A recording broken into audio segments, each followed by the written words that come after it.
Bueno, esta niña, ustedes la perciben como como una paciente simétrica o asimétrica. ¿Ah? Pero una simétrica severa, moderada o leve. Y es dentro de eso la simetría normal de las personas. Sí. No podríamos decir que esta chica es deforme, porque la simetría debe ser deformante para ser perceptible. Entonces tiene una simetría leve que la podríamos considerar como normal, como totalmente simétrico, ¿no? Proporcional, sí, ¿no es cierto? Parece una chica proporcional. Sus unidades faciales, ojos, nariz y boca, ¿no es cierto? Porque son tres elementos básicos de la cara. Ojos, nariz y boca. ¿Ustedes los perciben como normales? A ojo de buen cubero. Sí, ¿no es cierto? La sonrisa, ¿les parece también una sonrisa simétrica, quitando obviamente los dientes, ¿no? ¿No es cierto? ¿Dónde está nuestro problema aparentemente? En los dientes. Es una niña bastante normal que tiene un problema dental. Veamos si tiene un problema esquelético. Ojo de buen cubero. ¡Ay, felicidades, Katy! Entonces, no renunciaste, entonces, muy bien. Después de la clase pasada yo pensé que habías renunciado, Catita. Dijiste, no, esto no es para mí, yo soy ama de casa, no, ¿para qué voy a estar ahí? No, ¿no es cierto? Oh, perfecto, flaca, perfecto. ¿No? Entonces, ¿quién falta ahí? Falta Katy acá. Karina, ¿y qué más? Alan, el casado. Alan, el señor de los anillos. Juan, Juan no volvió a venir. No, ni se ha comunicado conmigo.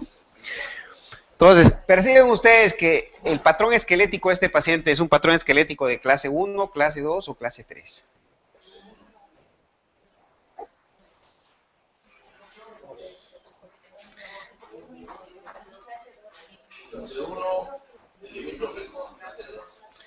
Uno limítrofe con clase 2, pero parece más un 1, ¿no es cierto?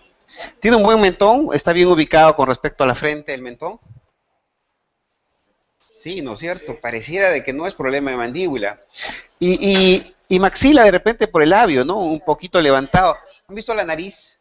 Un poquito levantada y empinada, eso probablemente da esa apariencia que tiene, ¿no? En todo caso puede ser un problema más de tipo dental que de tipo esquelético, ¿no? Y esté deformando ese labio. ¿Qué tipo de patrón de crecimiento tiene? ¿Un patrón de crecimiento dólico-facial, mesofacial o braquifacial? ¿Ah? Parece meso, ¿no es cierto? Ya lo han visto acá. Entonces, obviamente, en una percepción fotográfica, solamente tienen que ver.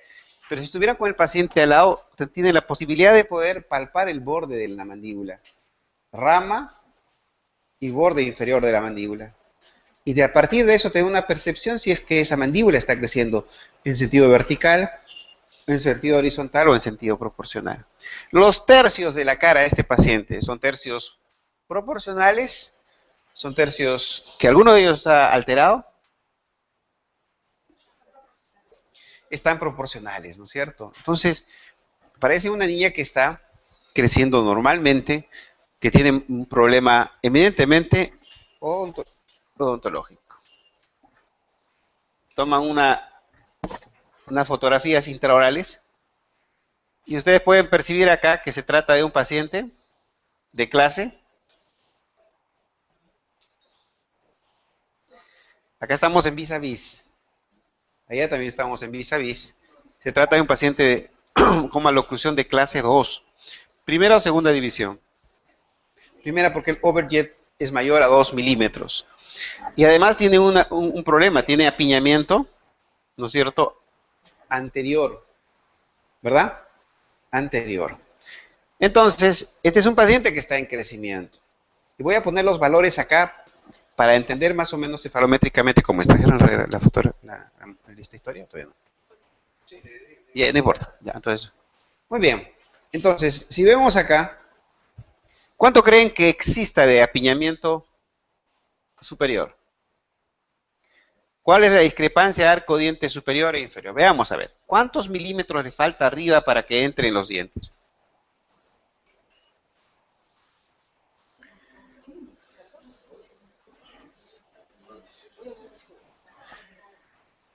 ¿Cuántos?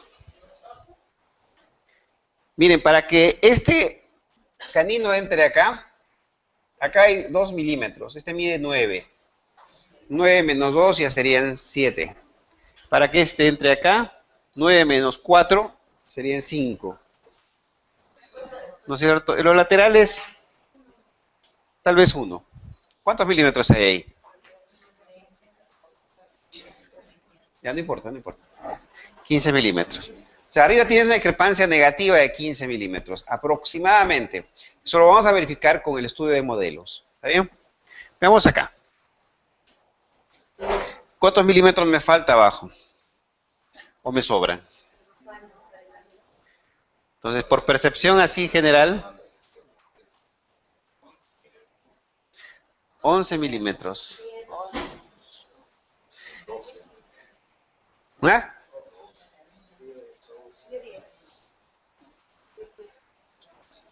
Abajo más o menos tiene 9 milímetros el canino.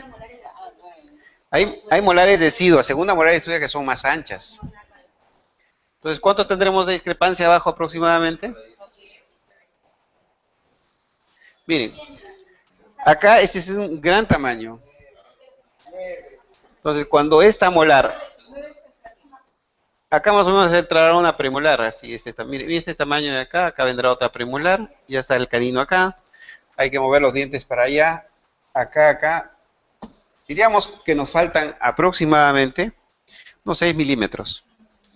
¿Ya? Unos 6 milímetros, porque tengo suficiente cantidad de espacio. ¿Está bien? Discrepancia arco-diente 6. El paciente está en crecimiento y es un paciente que es limítrofe con clase 2. ¿Está bien? ¿Ya? Entonces, voy a darle los datos ahora, acá, y vamos a hacer, ¿qué es lo que vamos a hacer con el paciente? ¿Ya? ¿Les parece? Muy bien.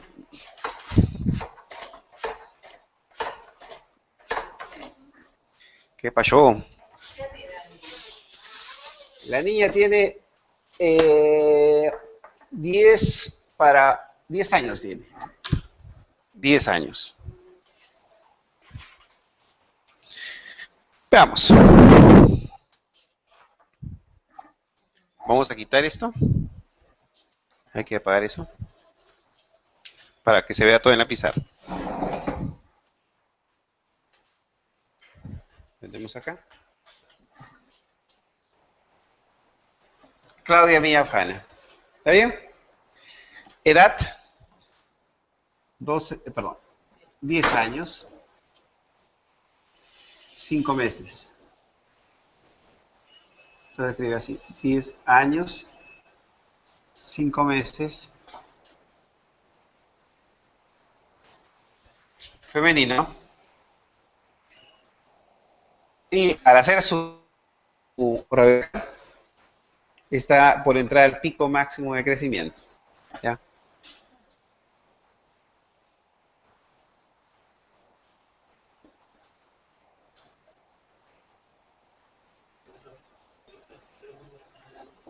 ¿Ah? Sí. Sí, puede hacerlo acá. Necesito pulmón negro. ¿Hay pulmón negro? Sí. Muy bien. 2, 3, 4, 5, 6, 7. Muy bien. Los valores cefalométricos que presenta este paciente son los siguientes. Tiene un ANB de 5. Tiene un ANB de 5. El 1NA está en 6. El 1NB está en 7. Y tiene pogonio NB de 1.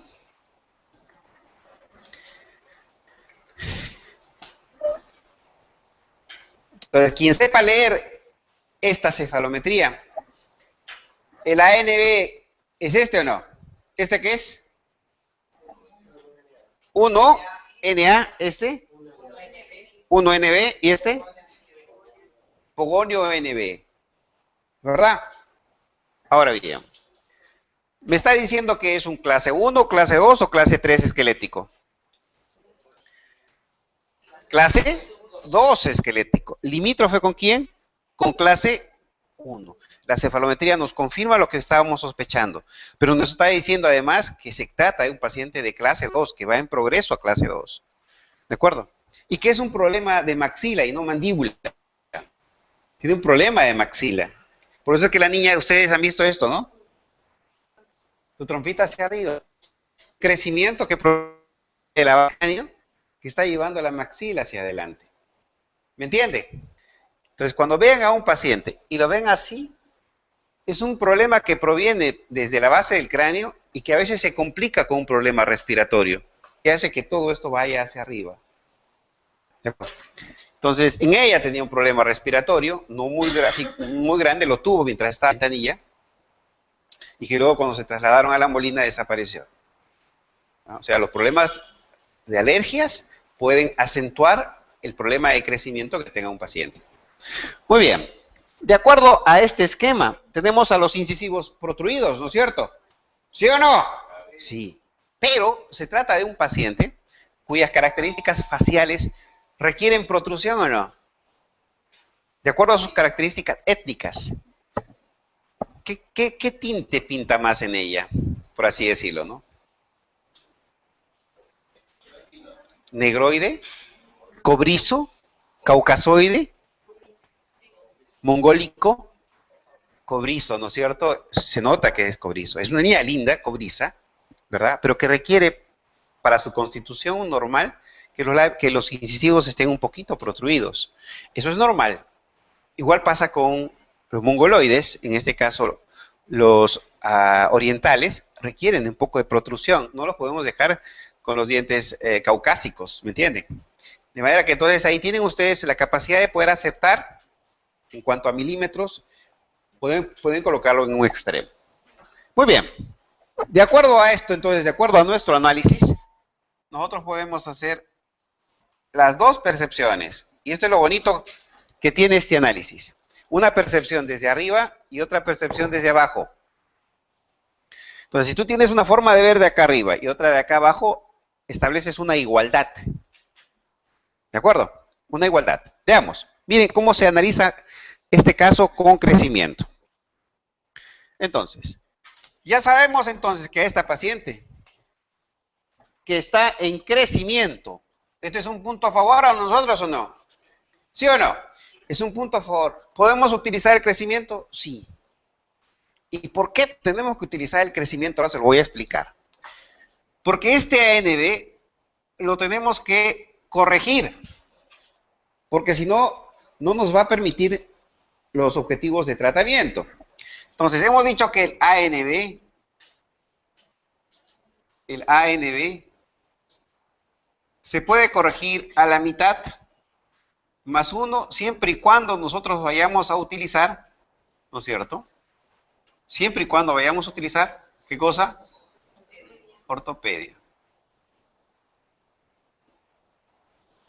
Y en este paciente, la ortopedia nos va a permitir modificar 5 entre 2, 2.5, más 1. ¿Cuánto? 3.5.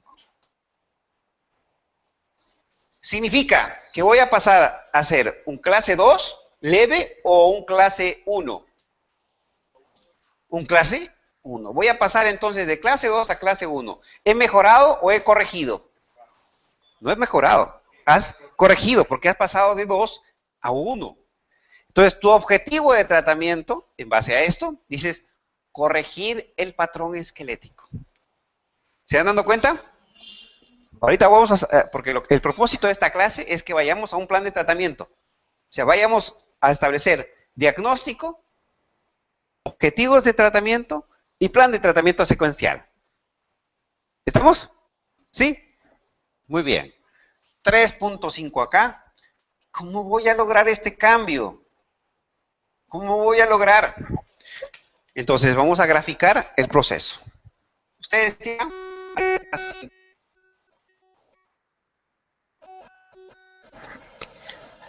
cuya base craneal, ¿verdad?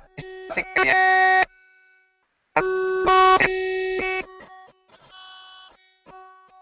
la sincondrosis en nuestro paciente está creciendo más a nivel facial que a nivel cefálico, ¿no es cierto? Eso está traduciendo a que esteroides, maxilar, tuberosidad molar. ¿Está bien? ¿Qué está haciendo esto? Si ustedes notan, si acá crece más el cartílago, en vez de crecer proporcionalmente, está creciendo más abajo. Alternativa número 1, el vasium crecerá en esta dirección, número 1, o alternativa número 2, el vasium va a crecer en esta dirección. Si tienes una sincondrosis así, ¿cuál es la correcta? ¿Alternativa 1 o alternativa 2? O sea, ¿qué vasium se va a ir hacia atrás? ¿No es cierto? Y si vasium se va hacia atrás, mandíbula ¿a dónde va? Para atrás, ¿no es cierto? Muy bien, entonces borramos esta alternativa. Nos quedamos con que vasium va en esa dirección. Y de acuerdo a esta niña, no solamente vasium va para atrás, sino que también mandíbula va a ir en esa misma dirección. ¿De acuerdo? Ahora, si eso está ocurriendo acá, ¿cómo está creciendo nuestro esfenoides? El esfenoides está alternativa 1 en esta dirección, 2 en esta dirección. ¿Cuál es? 1 o 2. Perfecto. Entonces, esfenoides al crecer de esta manera, y eso se llama extensión o flexión del esfenoides. Extensión. Si se extiende así, ¿las patitas van para adelante o no? Porque hay una rotación. Y ese crecimiento rotacional hará que tanto maxila como el complejo nasal vayan hacia arriba y hacia adelante. Por eso que ustedes ven esto, ¿no es cierto? Entonces, porque hemos visto que ciertamente este vector va a afectar, pero tiene esta paciente genéticamente una buena mandíbula, buen cuerpo y tiene buena rama, a tal punto que ustedes pueden ver que está bien posicionada. Paciente con buena mandíbula. Lo que hubiera sido si la paciente hubiera tenido una mandíbula chiquita y en cuerpo. Entonces, el crecimiento por el cráneo fácilmente la hubiera llevado atrás. Pero esta niña tiene una buena mandíbula. ¿Favorable para ella o no? Favorable. Entonces, me voy a centrar en trabajar en esta área. Y acá le tengo que colocar una fuerza biomecánica. Recuerden, esta de acá, es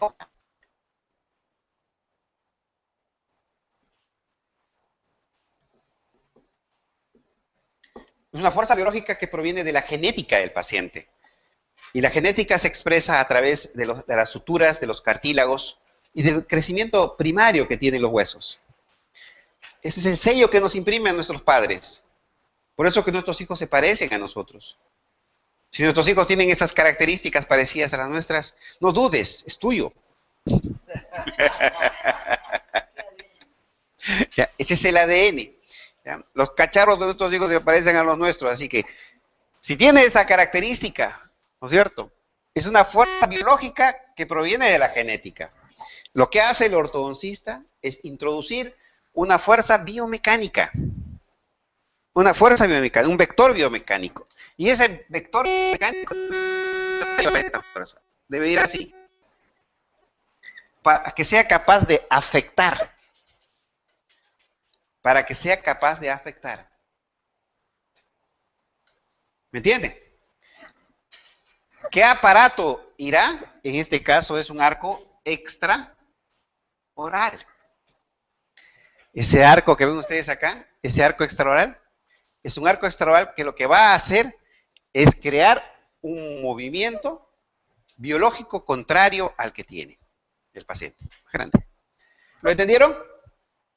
¿Sí o no? Entonces, fuerza biomecánica. Entonces, en este paciente, recordando todo esto, el paciente tiene una fuerza biomecánica, fuerza biológica, que va en esta dirección y que está comprometiendo al complejo naso ¿qué? Maxilar, o sea, la nariz acá está así, y está acá. Miren qué bonito. ¿Se está entendiendo? Yo voy a colocar para el paciente un extraoral. Y ese extraoral va a venir así. A ambos lados. A la segunda molar. Y de acá viene hacia afuera. Y esa fuerza que estoy aplicando acá es una fuerza que va a ir en esta dirección, en una dirección contraria. Lo cual significa que tiene que describir un arco, ¿verdad? Y para que describa un arco, ¿no es cierto? Para que describa un arco, tengo que permitir la extrusión de la molar. ¿Por qué la extrusión de la molar? Porque estos pacientes tienen más crecimiento anterior que crecimiento que vertical. ¿No es verdad? Nuestros pacientes de clase 2 tienen más crecimiento horizontal. ¿Lo han entendido o no? Lo explico mejor, no lo han entendido. Nuestros pacientes de clase 2, por efectos de tener un mayor crecimiento, pase caete, yo sé que está muy cumplidor en los primeros días.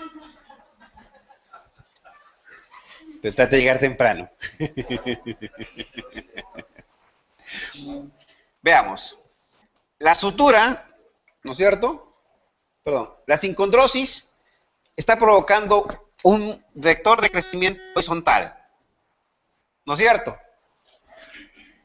Menor es el crecimiento vertical en estos pacientes. Por eso la maxila y el complejo se van así. Se nota que esta parte de acá se va así. Dense cuenta eso en cada paciente. Cuando vean la fotografía o vean al paciente, lean su cara. Quiero que se acostumbren a leer las caras y a sospechar de con qué enemigo estamos enfrentándonos. ¿Entienden? No quiero hacer de la ortodoncia de ustedes una ortodoncia aburrida. Quiero que se conviertan en un Sherlock Holmes. Que vean dónde están los indicios. Que agarren los pies del monstruo y lo sigan hasta que lo conozcan. ¿Ya? Esa es la ortodoncia. La ortodoncia que utiliza evidencia matemática, científica, pero que también utiliza intuición. Y las chicas tienen eso, que a veces los hombres no tenemos. La intuición femenina. Ven muchos detalles ellas, más detalles de lo que nosotros vemos, ¿verdad? Entonces vamos a hacer que la parte femenina de nuestro cerebro, que ahí está, un 20%, el resto es testosterona pura, ¿no es cierto? Entonces recurramos a ese 20% para ser acuciosos. Entonces, el vector principal, más grande no puedo, ¿ya? Entonces, el vector principal es horizontal, ¿no es cierto? Y el vector menor es vertical. Entonces, este paciente debe ser inhibido en su crecimiento horizontal y aumentado su crecimiento vertical. Y la fuerza debe ser una fuerza contraria, es decir, una fuerza que vaya hacia distal,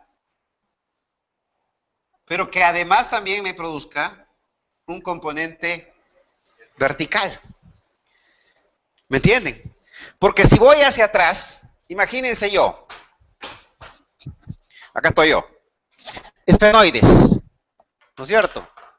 Estoy creciendo así, miren, mis patitas se van para adelante, y estoy empujando el complejo maxilar hacia adelante.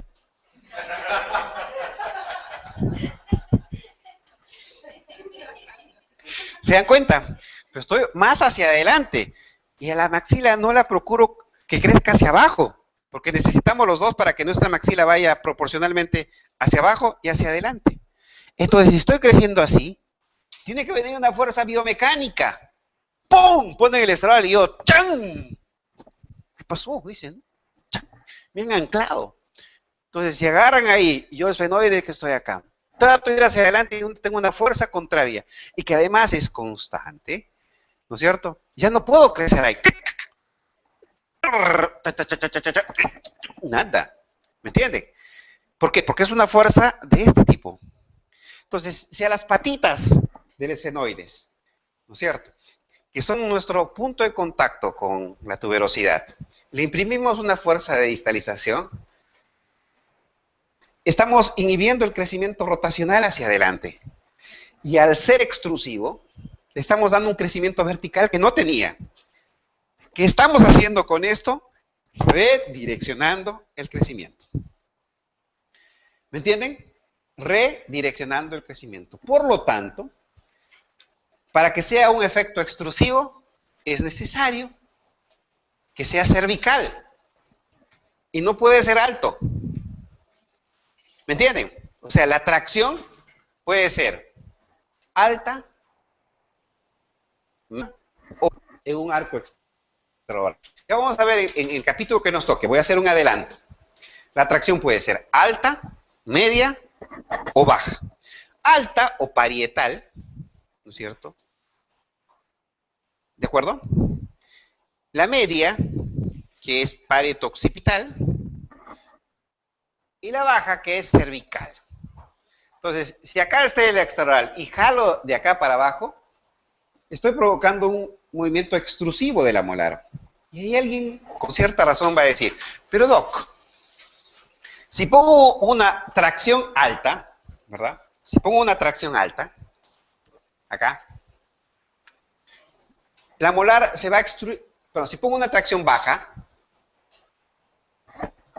en la zona cervical, si la pongo acá y se extruye la molar, ¿no es cierto que mi mandíbula también se va a ir hacia abajo y hacia atrás?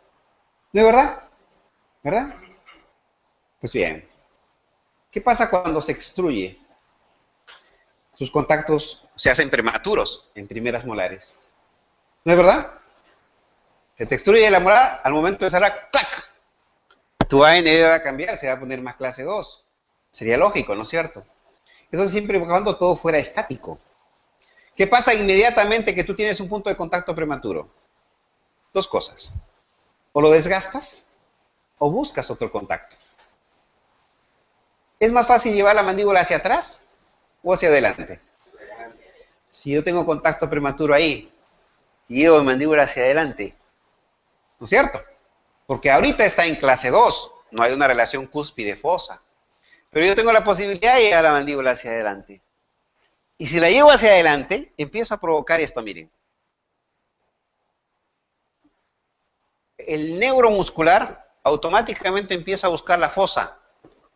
Y cuando la encuentra la fosa, encuentra un fulcrum, ¿no es cierto? Y ese fulcrum lo que va a generar es un movimiento rotacional de la mandíbula hacia adelante. El paciente se va a acostumbrar a morder más hacia adelante que hacia atrás, porque hacia atrás está impedido por el punto de contacto prematuro. Vayan ustedes a céntrica, por favor, les ruego. Vayan a céntrica. ¿Están en céntrica? ¿Sí? Ya, de céntrica, dígame, ¿cuántos milímetros pueden llevar hacia atrás la mandíbula?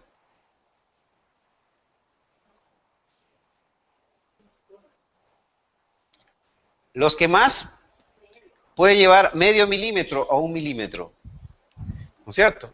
Los menos, probablemente 0. ¿De acuerdo? Ahora, de la posición decéntrica, lleven la mandíbula lo más que puedan hacia adelante. ¿Cuántos milímetros han llevado? 8, 10. O sea, nuestra capacidad de poder mover la mandíbula es más hacia adelante. Ustedes, cuando tienen dificultades para morder, ¿no es cierto? ¿Se dan cuenta automáticamente o no? Les doy frita, bien madurita. ¿Ya? Tomen, coman. O si no, no les doy frita, les doy más duro. Les doy frambuesas. ¿Conocen las frambuesas? Tienen sus pepitas chiquitas, ¿no es cierto? Y una pepita se quedó en la fosa central de tu primera molar inferior. ¿Te vuelves loco o no? Y adelante, derecha, izquierda, arriba, abajo. Y tu lengua está... ¿No es verdad? Tratando de sacarla. Al último... Y no la saca. Y luego agarra así. No, si no puedo sacarte, te trituro. Y le das duro ahí y se compacta más ahí. ¿No es cierto? Y a veces no sale.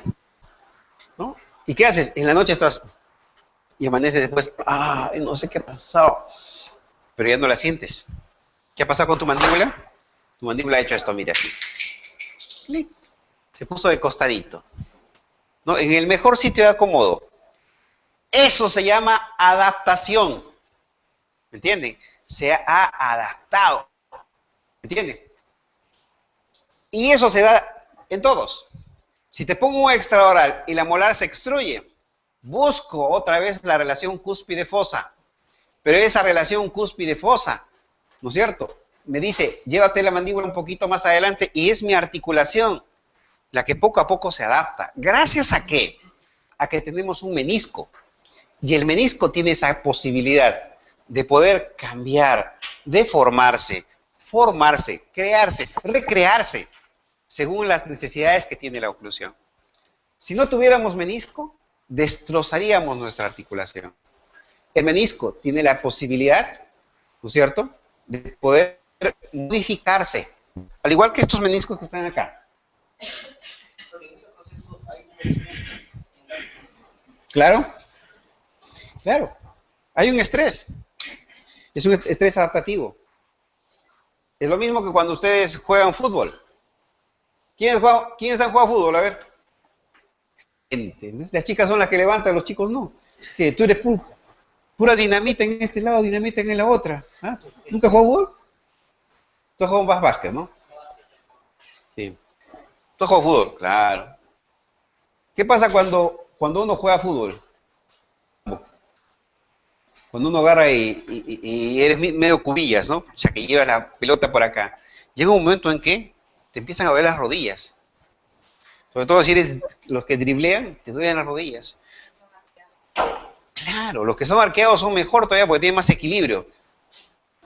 Sí, son más equilibrados. O sea, los que son arqueados son equilibrio para hacer el dribbling. Claro. Pero el inconveniente es que nuestros meniscos tienen que adaptarse a ese cambio, porque se mueven en todas las direcciones. Entonces, cuando ocurre un problema en los meniscos, ¿no?, sale lesionado el jugador, ¿verdad? Y luego tienen que adaptarlo.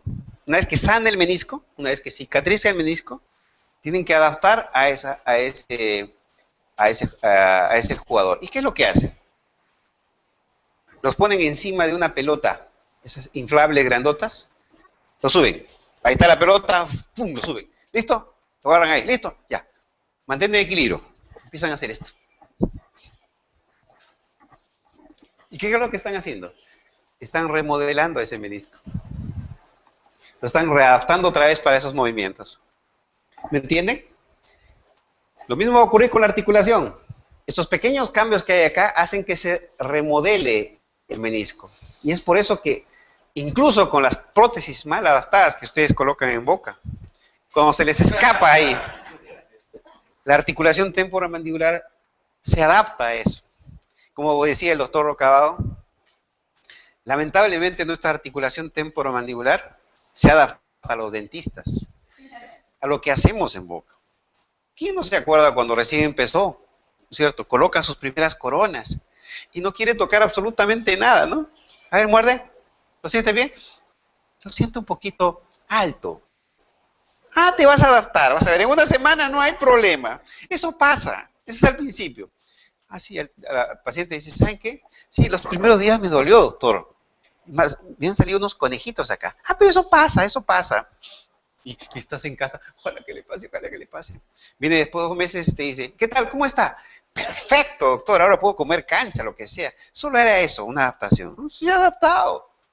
Y se ha adaptado a esos cambios pequeños. Pero ¿qué pasa? Hay pacientes que vienen después de un tiempo y dicen, ¿qué pasa? Doctor, me está doliendo acá. Me duele bastante la articulación. La articulación no logró adaptarse. ¿Por qué? Porque la articulación también tiene un límite de adaptación. ¿Me entienden? Entonces, frente a este cambio del extraoral, el extraoral le va a dar la posibilidad de entrar y salir. O sea, va a estar un momento que va a estar en boca y luego va a estar fuera de boca. ¿Ya? Y en esos momentos hay una posibilidad de poder hacer las adaptaciones propias. Poco a poco se va adaptando el diente, la molar en especial, y la mandíbula. Entonces tienes acá a darle un componente más horizontal de retorno, pero también le das un poder extrusivo.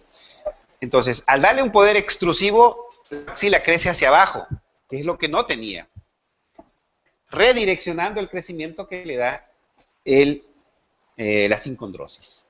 ¿Lo han entendido entonces por qué vamos a cambiar ahí? Muy bien. ¿Ya entendimos? Ahora nos preparamos para saber cuáles van a ser los valores. Tienen ustedes esta ficha, ¿no es cierto? ¿Tienen la ficha? Si no, los que tienen ahí, compartan con el que está al lado. Esta ficha. Es la ficha cefalométrica que la tienes también en tu computadora. Ahora, si ustedes notan, acá ustedes tienen el valor para ese 3.5. Pero doctor, yo tengo acá, mire, observe, acá yo tengo 3 y 4, pero no tengo 3.5. ¿No es verdad? 3.5 es el punto intermedio. O sea que los valores que encontraron para 4 y para 3 se promedian. Y sacas el valor de 3.5. ¿Está? Entonces, voy a apuntar acá arriba los valores para que ustedes vean. Para 3 y para 4. 3 y 4. Y para 4, los valores son 4 y 4, creo que es.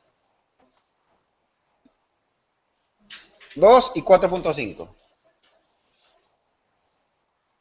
Entonces, para 3.5, ¿cuánto será? Para 3.5, ¿cuánto será? Creo que está muy chiquito, ¿no? Vamos a hacerlo acá como un acápite. Veamos. En esta parte de acá, tenemos para 3, ¿corresponde cuánto? 3 y 4. Para 4, 2 y 4.5. Entonces, para nuestro 3.5, ¿cuánto le corresponde? 2 más 3, 5, 2.5. 4, 4.5, 4.25. Esos son los valores que le corresponden a 3.5. ¿Se entendió? ¿Sí? Son valores promedios nada más. Entonces, si para 3.5 tengo estos valores, lo traslado acá. Esto es para el incisivo superior y este es para el incisivo inferior. Visto desde la ANB. Visto desde la ANB. Entonces acá sería 2.5 y acá 4.25. ¿Está bien? Ahora vamos a verlo acá desde el punto pogóneo, del otro extremo. Desde acá abajo. Vamos a ver cómo se ve. ¿Qué te dice Holdaway? Holdaway te dice de que si el paciente está en su pico máximo de crecimiento o está en crecimiento, pogóneo NB va a aumentar medio milímetro por año de tratamiento. Y sabemos que el paciente va a estar con nosotros aproximadamente 2 años. Por lo tanto, este 1 se va a convertir en 2. Porque va a crecer medio milímetro por año de tratamiento. Tiene 1 Medio milímetro por año, va a estar 2 con nosotros, va a crecer 1 milímetro, 1 más 1 te sale 2. ¿Se entendió? Y Holdaway, ¿qué te dice además? Te dice Holdaway que para que exista una relación armoniosa entre el pogonion y el incisivo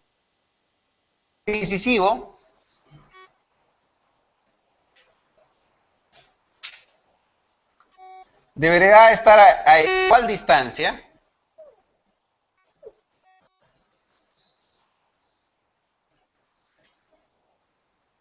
que el pogonion. Es decir, si el pogonion vale acá 4, acá debería ser 4. Es lo que dice. ¿De acuerdo? Si este paciente acá, pogonion NB, está en 2, tu incisivo también debería estar en 2. El único valor que no sabes es este. Es el único y le llamamos X. O sea, no tenemos el valor del incisivo superior. ¿Estamos? No tengo el valor del incisivo superior. Muy bien. ¿Qué es lo que hago acá? Establezco igualdad. Porque esta es una percepción desde arriba y esta es una percepción desde abajo. Y digo que los medios son iguales a los extremos. Y establezco una ecuación.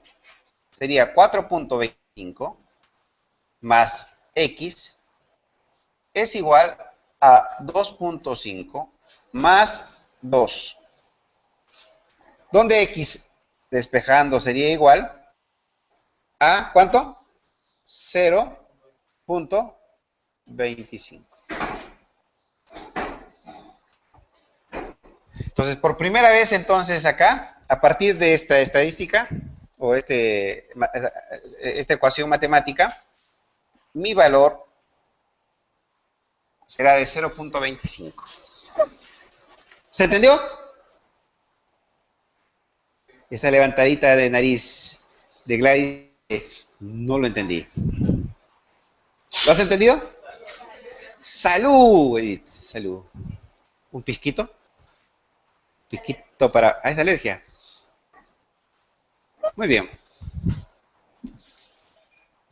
Si yo tengo valores que representan al incisivo superior y al incisivo inferior, porque ya hemos visto, ¿no es cierto?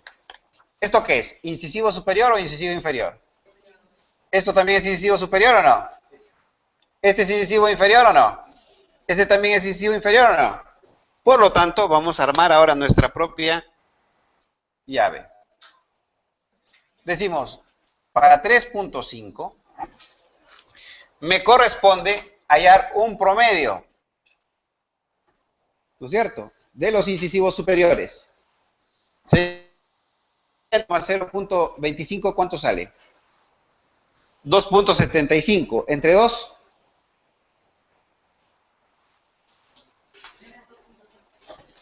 2.5. ¿Este es incisivo qué? Superior. Este es incisivo inferior. Incisivo superior, incisivo inferior. Entonces lo que me toca ahora es sacar un promedio, porque ya tengo valores similares. Entonces, del incisivo superior al incisivo superior me sale 4.75. Entre 2, 1.37. Vamos por el incisivo inferior. 4.25 más 2 son 6.25. Entre 2, 3.12. Pogonion NB sería 2. Esa vendría a ser más o menos, ¿no es cierto?, la forma ideal, como deberíamos dejar los dientes para que todo encaje perfecto. ¿Me entiende? Es un paciente que tiene 3.5. Ahora veamos si es posible, si es aplicable. Vamos a ver. Entonces, ¿esto qué significa? Miren, significa que si yo tengo acá un incisivo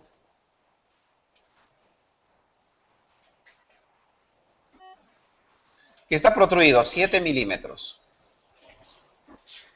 mi análisis me dice que lo tengo que llevar para atrás. porque está muy hacia afuera.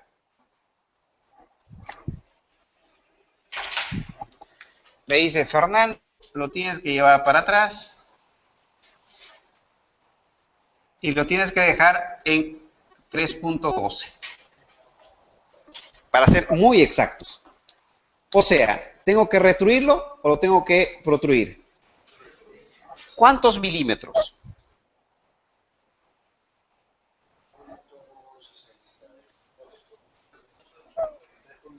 3.88. ¿Sí? 3.88. Entonces, eso me dice entonces que tengo 3.88 milímetros que yo tengo que llevar para atrás a ese incisivo. Pero no es uno solo, son dos. Entonces, esto lo multiplico por 2. ¿Cuánto me sale? ¿Cuánto me cuesta? ¿Cuánto me vale? 2 por 8, 16, llevo el 1, 2 por 8, 16, 1, 17, ¿no es cierto? Llevo el 1, 7.76. ¿Me dejo entender? Eso es lo que tengo que retruir. Y recuerden que dentro de esto tenemos acá lo que significa el arco inferior. Acá está positivo y acá está negativo. Tengo nuestro primer rubro que se llama discrepancia.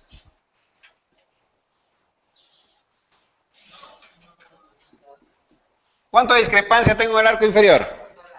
Hemos dicho que tiene 6 milímetros negativos. ¿Sí? Acá me faltan 6. Cuando yo recoloque, voy a tener 7.76. Si yo llevo para atrás, ¿es espacio negativo o espacio positivo? Claro, porque voy a quitar el espacio, voy a retruir. ¿Ya? Entonces, lo que se denomina recolocación de 1 también va a ser negativo, 7.76. El siguiente rubro es curva de Spee.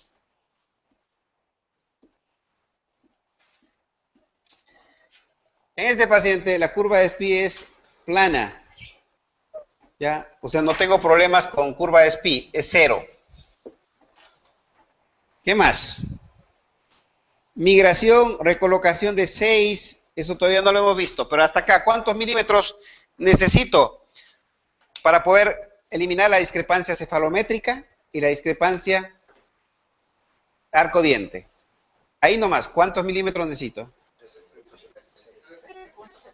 13 milímetros. ¿Y 13 milímetros ya te invita a extraer o no? ¿Sí o no?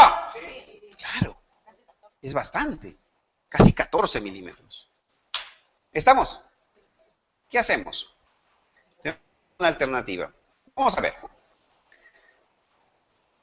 Si podría expandir.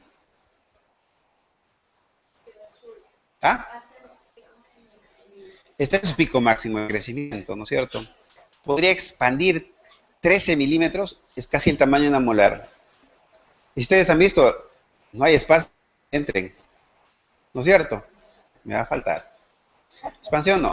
¿Qué otra forma de conseguir espacio? Inclinar más los dientes hacia adelante, ¿no es cierto? Los dientes ya están inclinados hacia adelante, ¿no es cierto? Ya se ve protudita acá. Más. No, no vale. No. Stripping. Solo haríamos stripping buscando milímetros cuando hay bastante Bolton. Y en este paciente no hay Bolton. ¿Qué nos queda? Extract. Entonces fijamos acá la extracción. Exodoncia.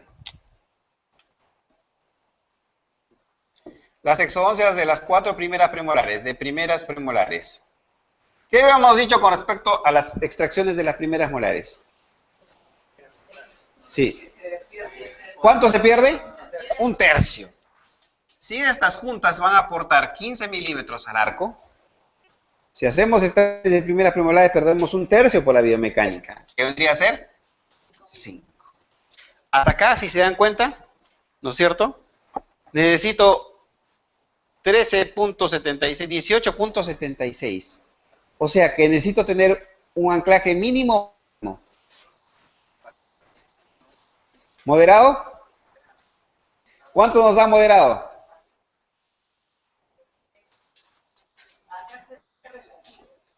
Sí, pues.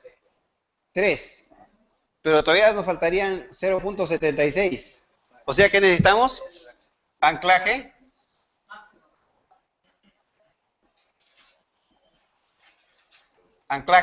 máximo. O sea, que sea 3.76. O sea, casi 4.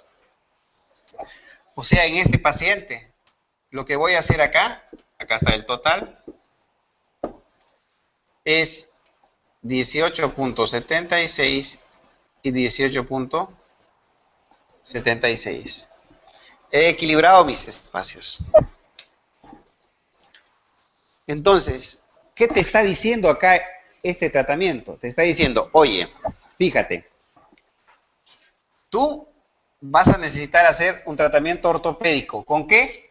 Con arco extraoral de Kloen. ¿Qué tipo de tracción? ¿Qué son? O cervical. ¿Para qué? Para reducir el ANB. ¿En cuánto? En la mitad más 1. ¿Está bien? Miren lo que te está diciendo. El análisis también te está diciendo que tienes que retruir tu incisivo. O sea, no solamente la extracción te va a servir para alinear los dientes, sino también para llevarlos hacia atrás. ¿Cuánto lo tienes que llevar? 3.88 para atrás. Eso significa que tus caninos los tienes que llevar hacia atrás. Primero 3.88 acá y 3.88 acá. O sea, 3 milímetros para acá. Y luego tus 4 incisivos para atrás. ¿Y eso qué te va a dar además? ¿Qué otra información te da? Te dice que vas a utilizar para el arco inferior anclaje máximo. O sea que vas a utilizar arco lingual. ¿Qué más? Tie together. ¿Qué más? Un lip.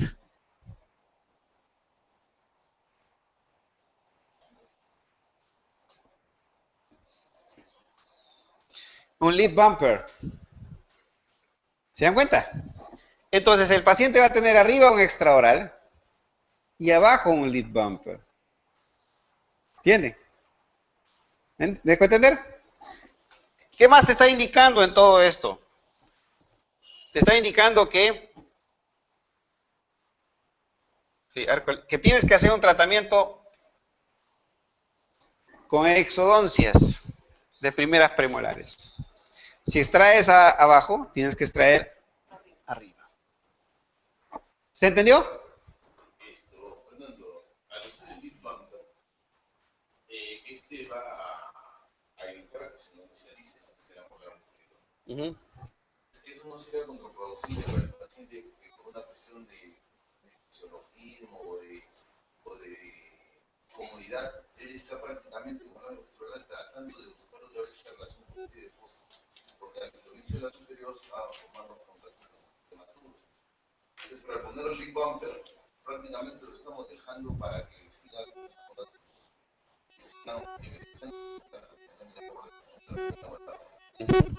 pero eso sería en estática. En dinámica, ¿qué está ocurriendo? Que la mandíbula se está yendo hacia adelante. ¿Entiendes? Y lo que estamos corrigiendo con eso es la parte esquelética. Pero la parte del manejo de la discrepancia lo estamos haciendo con ese lip bumper. ¿Qué hace también el lip bumper? El lip bumper lo que va a hacer es esto, mira. Las molares que están inclinadas hacia mesial, las verticaliza. El verticalizarle ofrece más espacio. Y además, al verticalizarse, el plano oclusal, ¿no es cierto?, es más plano que inclinado. Y al ser más plano, crea todas las condiciones para que encaje ahí la cúspide. Entonces, el manejo que estás haciendo acá matemático es de los espacios. Si te va Si te va a hacer suficiente espacio. Porque ¿qué a veces qué ocurre? ¿No les ha pasado de que ustedes hacen extracciones y de pronto el espacio no les alcanza? O sea, planean que con las extracciones van a corregir las relaciones dentales. Y de pronto les queda en clase 2. Cuando inicialmente se empezaba a ir hasta su parte. Exacto. Así es, falta espacio. Este análisis, visualizar eso. Tomar en cuenta eso. Entonces, es mejor que te sobre a que te falte. Como decía, ¿no es cierto? El dibujo animado. ¿Por qué? ¿No? ¿Se entiende o no? ¿Afirmativo o no? ¿Ah? ¿Cuál es el lip bumper? El lip bumper es un... Faltaba decir eso. Lip es labio, bumper es fuelle. Se ponen en las primeras preguntas con tubos para extraoral. Y en esos tubos para extraoral se coloca un fuelle que viene acá, que es como un alambre grueso que va por vestibular y en la parte anterior tiene acrílico, como si fuera un fuelle. No es intraoral. Intraoral. Entonces te va a separar el labio del diente. La fuerza del labio, porque lo va a topar acá, es transmitida al diente. Entonces tu molar se verticaliza. Bien. No solamente la verticalidad, sino impide que se vaya hacia adelante. Porque hay lo que se denomina componente anterior de fuerzas. Los dientes caminan, entre comillas, hacia adelante, por ese componente anterior. Entonces, el lip bumper lo que va a hacer es inhibir ese componente, temporalmente, ¿no? Hasta que todo esté corregido. ¿Se entendió? ¿Sí? ¿Lo han entendido? Habría que ver si esto funciona. ¿Entienden? Estos son números. Y en biología no necesariamente 1 más 1 es 2, ni es exacto.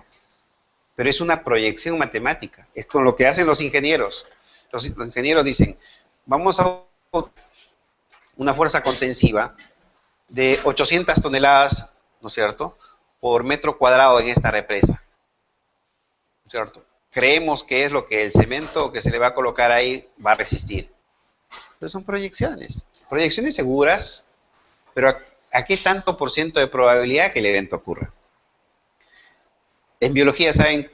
En ingeniería, la probabilidad es del 5%. ¿Pero saben cuándo es en biología? 25% de error.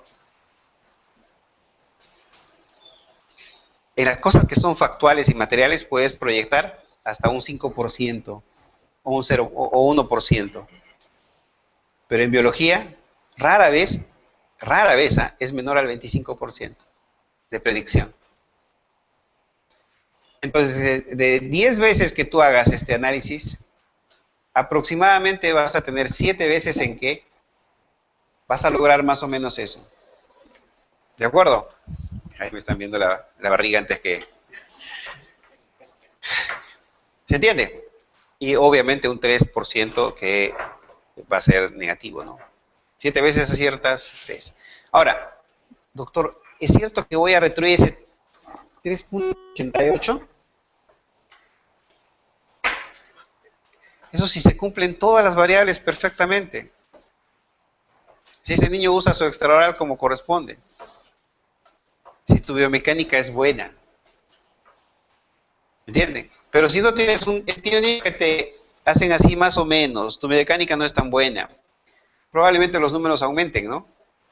De repente no lo dejas acá, en 3.12. De repente lo dices en 5. Pero la dirección es la misma. ¿Me dejo entender? Tú has tomado la decisión correcta. No has llevado los dientes más hacia adelante. Lo has llevado hacia atrás. Tal vez no en la magnitud ideal, pero lo has llevado en la dirección correcta. ¿Se entiende eso? Este ANB de repente no se corrigió en 3.5, se corrigió en 4. Tú lo corregiste, pues. ¿Me entiende? Porque fue esa la decisión correcta. Lo incorrecto hubiera sido de que se mantenga en 5 y ya pasaba a 6. Se fue en dirección contraria. ¿Me dejo entender? Esto te da una dirección. Los números te permiten calcular. Cómo actúe en el paciente va a depender de todas las variables que están conexas. Un buen paciente. En un buen paciente se pueden ver cambios extraordinarios. ¿De acuerdo? ¿Quieren ver uno así? Vamos a ver ahora. Entonces, ¿qué pasaría si el niño no recibe el tratamiento? No cumple con el... Pasamos al plan B. Tienes que hacer otro plan. Y tú puedes preparar para ese paciente plan 1 o plan A, plan B. Si es un plan B, significa que vas a tener que utilizar otra alternativa ortopédica. ¿Ah? Algo fijo. Un aparato de Hertz se adelanta la mandíbula hacia adelante, pero también tiene un efecto sobre el maxila. Entonces, ahí asumes un riesgo. ¿Cuál es el riesgo? Que la mandíbula te quede un poquito más adelante y la maxila en el sitio donde tú quieras. Entonces tú vas a tener una mandíbula bonita acá, mandíbula un poquito grande acá, pero tu maxila en su sitio. ¿Cuánto tiempo tiene que usar el extraoral? El extraoral se va a usar así, miren. Ya lo vamos a aprender en el capítulo que nos toque trabajar con extraoral. Vamos a trabajar con extraoral, lo vamos a hacer un extraoral, ¿me entiendes? Vamos a hacer un extraoral. El paciente lo tiene que usar un mínimo de 14 horas al día. Y se va a empezar con 350 gramos, se sube a 450 gramos en el segundo y a 550 gramos en el tercer mes. Vas aumentando. Si ves cambios en 450, mantienes esa cantidad de gramos a cada lado. ¿Eh? Mantienes, lo mantienes.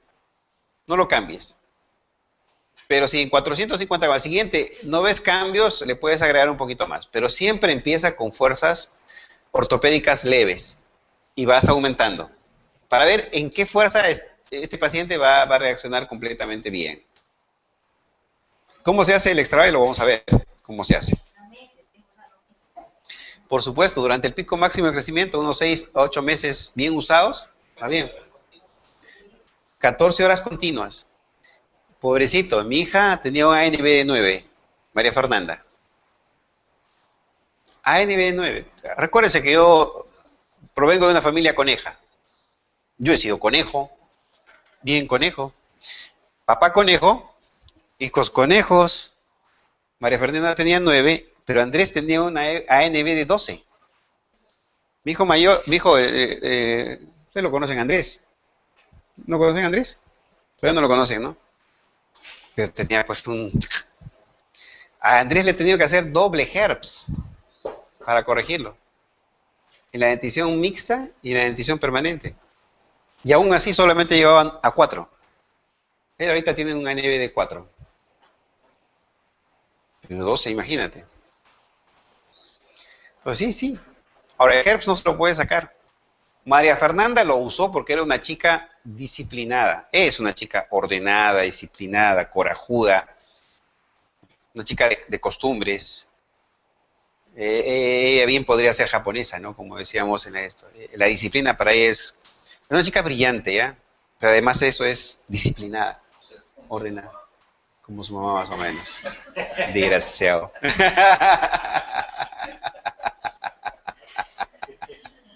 Ya tendremos que decir, ¿no? De ahí. Ya me va a tocar, desgraciado.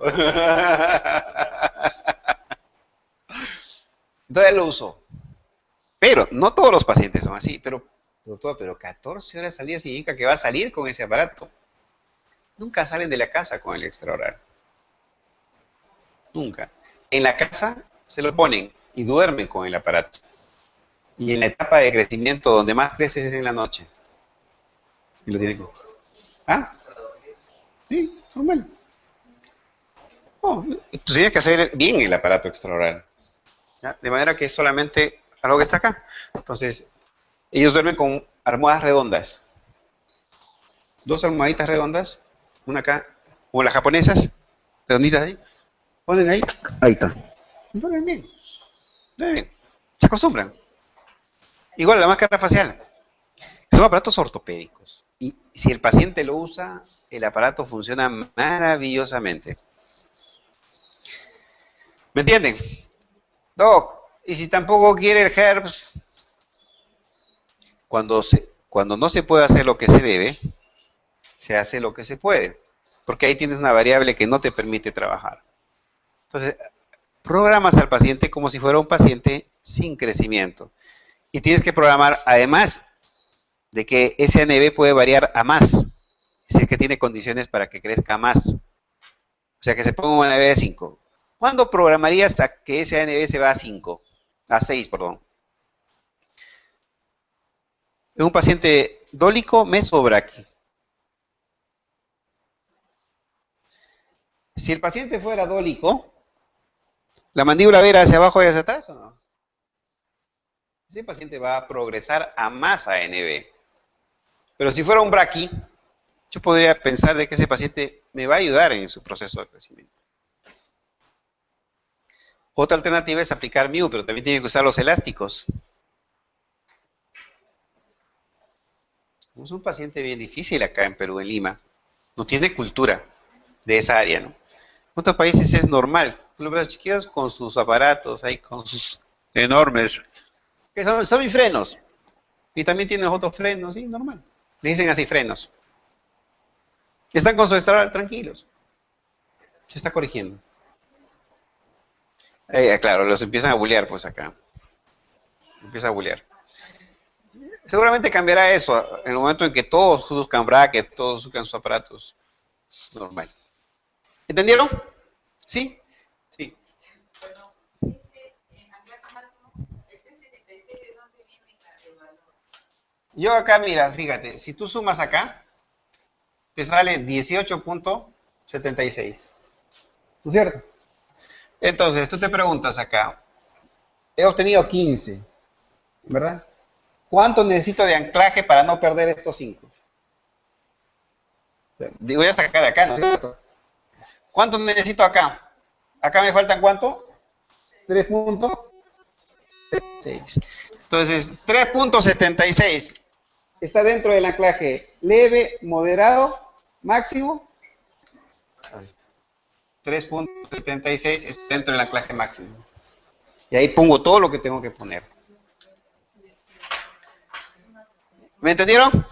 ¿Sí? Muy bien, sí.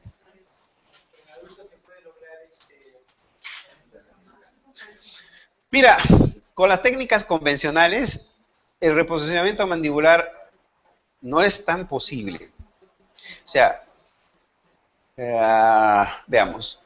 El aparato de Herbst intenta hacer un reposicionamiento mandibular, ¿ya?